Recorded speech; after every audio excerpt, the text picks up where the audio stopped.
The list shoots for the stars. Altair in A Kill of the Eagle. We have horoscopes. Geminis love to communicate. They're very social signs. Sacred geometry. It is the key to everything. And the sky above. We're in the Milky Way galaxy. It's in the stars, here on the list. Hey everyone, I'm Jimmy Rhodes. More and more people have become interested in aspects of our world that are non-physical, from healing energy to the power of the subconscious. So today we're doing a special show called It's in the Stars. Let's start with zodiac signs, which many of us use to explain people's behavior. Well, it turns out some of the traits we associate with the different signs are off the mark. So debunking zodiac stereotypes is our featured story at the top of the list.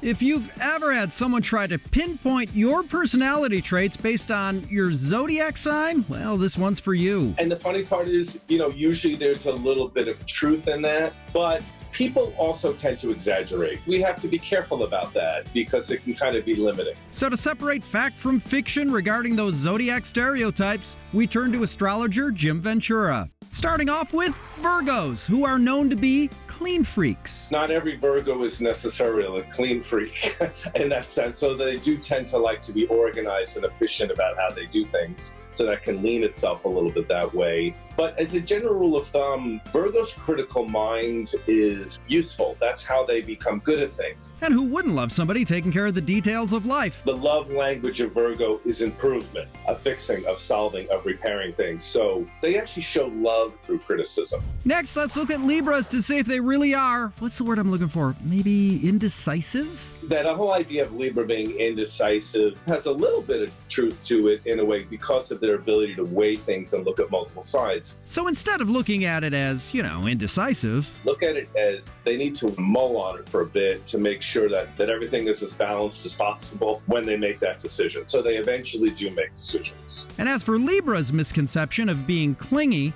Jim says that comes from their ability to work well with others. They can be good at relationship and partnership, but they don't need to be in a relationship. Finally, let's see if our Scorpios are indeed vengeful. And the idea about Scorpio being vengeful, Scorpios can actually be the sweetest people. It's more likely that they can put up with a lot when people do things that upset them. But once Scorpios have reached their breaking point, there's no turning back. Most Scorpios, when a relationship is finally over, it's over. And Jim says that's not always negative. But look at it as healthy. They sort of know when there's no going back. Didn't see your sign? Head to thelisttv.com. The truth about zodiac stereotypes is at the top of the list. Next time you're at a yoga studio, take a minute to check out the decor. All those shapes and patterns aren't just random designs to fill the space. They're called sacred geometry, and they're working in some very interesting subconscious ways. Christina's here to show you how. Have you ever walked into a yoga studio or a holistic center and seen beautiful geometric art? Well, they're not just pretty paintings. They actually mean something. It's called sacred geometry. Sacred geometry is the binding element of the universe that connects us all. Take it from sacred geometry practitioner and jeweler Chris Olson. It's literally the patterns of how everything works in our universe. It's the missing element that we're not taught in school. Sacred geometry has been around since the beginning. So many ancient cultures on this planet have used sacred geometry. I know, it's a bit hard to grasp, so let's start with basic shapes that are the foundation of sacred geometry. First up, the circle. The circle is one representation of a bigger geometry, but it is a key point. The circle is infinite. It is continual. It is a binding force. It also represents the feminine. Chris says if someone is drawn to the circle as a piece of jewelry, you're wearing something that means you are the container of everything. So not only like the sphere and the circle, are you the container to all the other geometries, but you are the container of life. AKA, you are the one that holds it all together in life for your family and friends. Next, let's talk about the square. The square is magnificent. Chris says it represents our planet. It is a form of balance. It's a grounding symbol that, if worn, helps garner unwavering strength. You would find it in the growth of crystals. It's earth. It is the foundation. Finally, the spiral. The spiral is one of the most wonderful, simple designs we've ever had. If you had spirals in art or in the form of jewelry, Chris says it represents a positive life path, and there are spirals everywhere. It's in our sky, within the clouds, how the wind moves. Go look at a snail. A snail is a perfect example of a spiral. You follow the shell shape. It is the key to everything, not only who we are, but everything.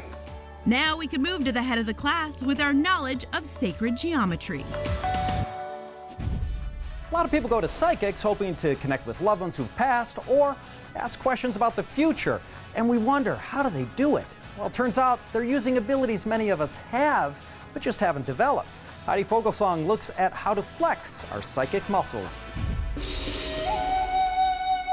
Our society is fascinated with psychics, but being psychic is something that everyone has to a certain degree. It's our extrasensory skills. Everybody has access to these extrasensory abilities, and depending on how honed they are, how intense they are, I define that as really where the psychic landscape begins. to learn how to hone our psychic abilities, we spoke with celebrity astrologer Aliza Kelly, who says, first, grab coffee with your intuition. Your intuition, in a lot of ways, is like an old friend that you maybe haven't caught up with since childhood. To develop a better relationship with your intuition, assign colors to feelings. You got into an argument with your mom, burn that color of that feeling into your memory of it. You know, if it's a red for anger, or if it's a nice blue for something tranquil, take the time to really create that link between that color and that experience. This way, If somebody tells you something like, I don't know if my boss is mad at me, and you see that color red, you're like, no, they are mad at you. It's true.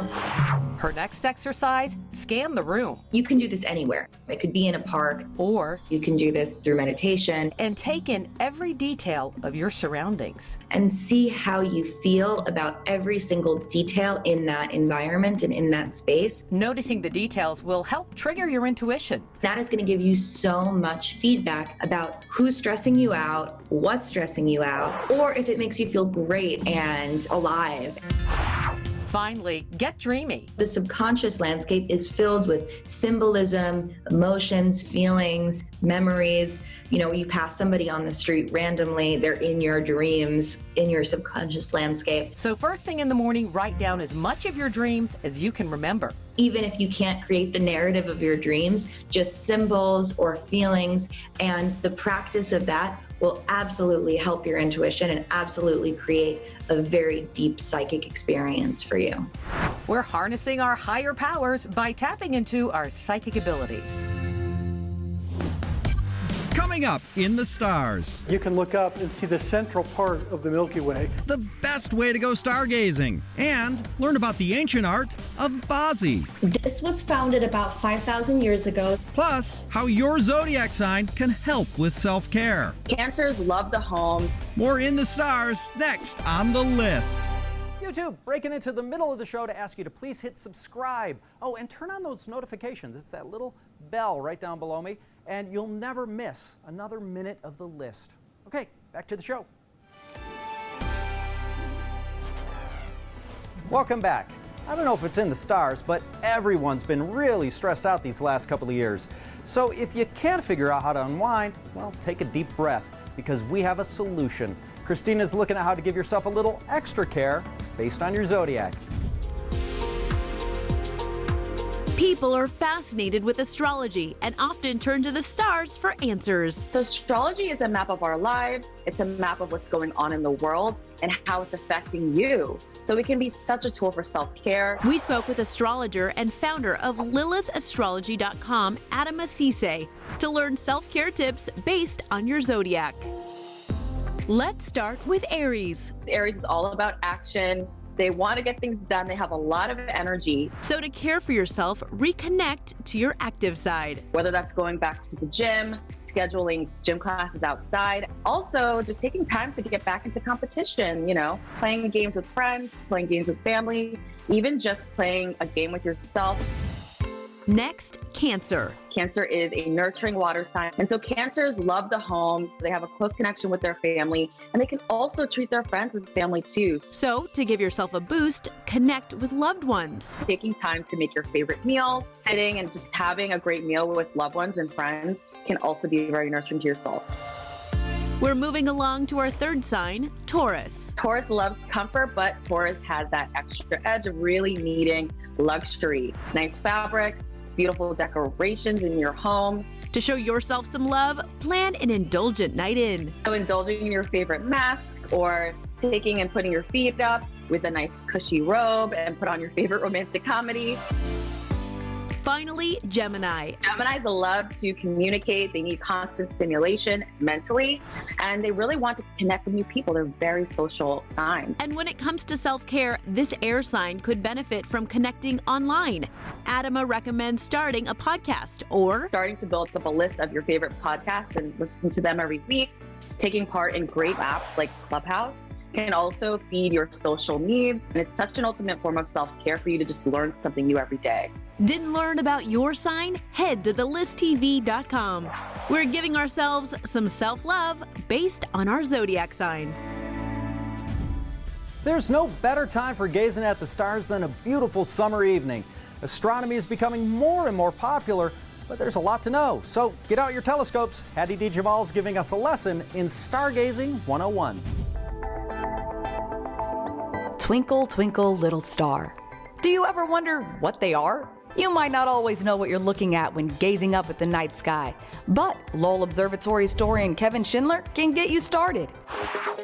First, find the North Star. One of the easiest ways of finding the North Star is to first find the Big Dipper. If you don't know, the Big Dipper looks like a pot with a handle. It's made up of 7 stars in the constellation called Ursa Major. You have the handle of the Big Dipper, so if you go on the 2 stars opposite, draw a line through those 2 stars, points right to the North Star. Polaris, the North Star, is usually extra bright, and it also completes the handle of Ursa Minor, the Little Dipper.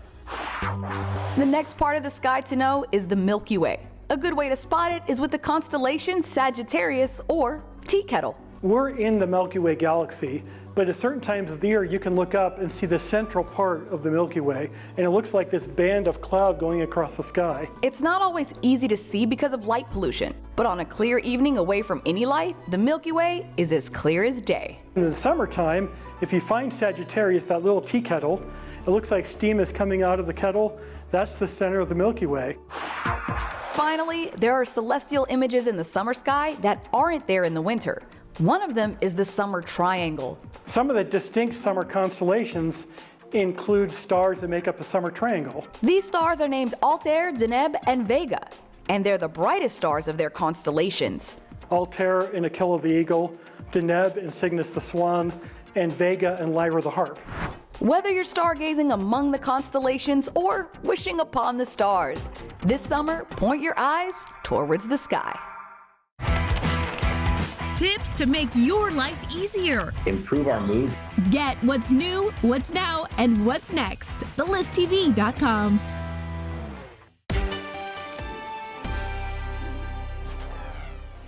Welcome back.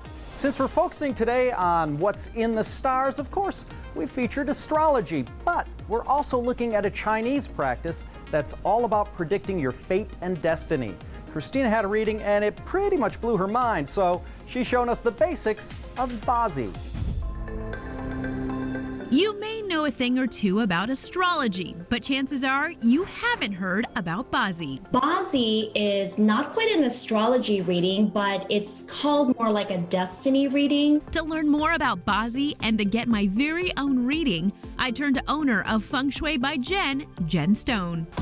First, let's dive a little deeper. So tell me, what is Bazi? This was founded about 5,000 years ago. It's based on your birthday, and everyone have your own destiny blueprint. And in Bazi, our birth dates are also called our 4 pillars of destiny and consists of the year, month, day, and time you were born. The way I explain the pillars is you have to think of yourself similar to a book. When you were born, you're like a book, right? And so Christina has many, many different stories to tell. And your 4 pillars is like the cover of that book. It never changes. For example, if you get your Bazi reading and your specialist Lilith says things like, you're generous, you're kind, you're full of energy, you're smart. All of those things, it's fixed, okay? It doesn't matter if you're 100 years old. I love that. Wow. Next up, how can Bazi help us in our lives? Is it just for fun or is it really tangible? It is absolutely 100% tangible. You can use it for anything, for counseling, for therapy, marriage, communication. I have clients that maybe have relationship issues. And I also work with a lot of business owners that I use it to make plans in terms of when to launch a product, when to launch a website. Finally, I had to give it a go. All right, let's get started. I need some direction. Your Bazi chart configuration shows me a couple things. One, you have a big heart. You have a generosity to you. You were also born with 2 academic stars. Albert Einstein had 1. Christina Guerrero has 2. You have those. And this talks a lot about your intellectual mind. You're a great writer, you're a great speaker, you're a great learner, and a great teacher. Oh, I love that. Okay. Getting an insight into our destiny with Bazi 101. It's vacation season, and if you want to check out some stars, you could head to Hollywood, but we have a place with way better odds. We're checking out the coolest planetariums across America. Lean back and look up. Welcome to your very, very, very big backyard. Dive deep down to the black holes and explore enormous planets. Cosmic collisions millions of years ago. We're taking you on a mission to experience some of the coolest planetariums across America. First stop, Houston, Texas, and the Burke-Baker Planetarium. This spacey space features multiple state-of-the-art digital projectors, which lets visitors fly through the cosmos and virtually experience the final frontier. The colors, the resolution, the difference between dark and light say, I'm really there. This domed theater is also used to train NASA's space shuttle astronauts and is housed at the Houston Museum of Natural Science. It's also open year-round with fees ranging up to $25.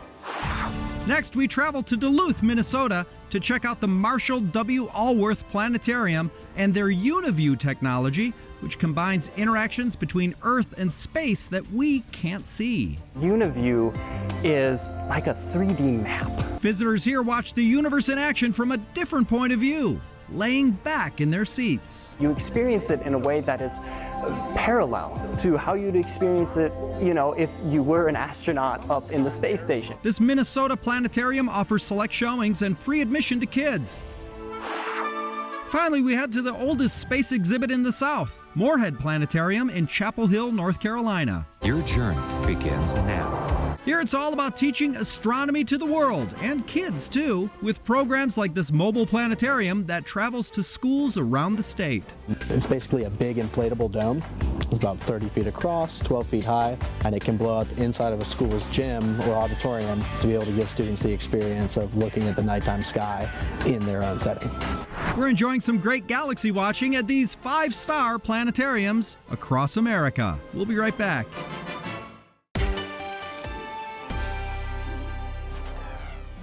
Welcome back. If you're wondering if a successful relationship is in the stars, well, it might make sense to dust off that old pickup line, hey, what's your sign? Jackie Denker shows us how to find what makes your love tick according to astrology. We all have the desire to love and be loved. But according to astrology, every sign has this kind of thing that it just really, really needs at its base core to feel fulfilled in any relationship. To learn what each sign longs for, we turned to astrologist Jim Ventura. We're starting off with Pisces. One key word Pisces would look for is romance. Pisces is a sign that could be selfless and giving and compassionate and caring. So they have very high idealistic standards about what they want in love. So if you're looking to win over a Pisces, think traditional romance. Rose petals on the bed, candles lit, a nice cooked meal for selfless giving Pisces is going to turn them on and make them happy. Next up, let's find out what Aries need in love. To ultimately win an Aries heart, you're gonna have to at times make a point to put Aries first. You got a very, very adventurous, strong sign that's geared toward conquering a mate. They like a little bit of challenge at one level or another. But don't go toe-to-toe with them. Let them call the shots. Let them pick the restaurant that you're gonna go out on a date. Let them make the decision of who's gonna lead. They just need to be acknowledged completely for what they feel and what they want. And if you give it all to them, you got Aries. Finally, we're breaking down the love language of Taurus. Taurus is a sign that seeks security, that seeks comfort, that seeks stability at all costs. So when it comes to relationship, you've got to validate them. They need to be acknowledged for their literal value. So shower them with compliments and then maybe cook up a nice meal. Taurus can be easily pleased by the best elements of the physical senses. They like to taste things, to indulge, to experience the deliciousness of life. So give them a bit of that, and you got Taurus in your back pocket. Didn't see your sign? Head to thelisttv.com. Now we can give our loves what they truly need, according to astrology. Okay, that's some interesting stuff. I guess if you're going to have celestial bodies influencing your relationships, better stars than, I don't know, black holes. Hey, thanks. YouTube, you made it all the way to the end. Thank you for that. We'd love it if you'd like this video, leave us a comment down below, and hit that subscribe button. The bonus there, you'll never miss another episode of The List. And while we're at it, here's some more for you to enjoy.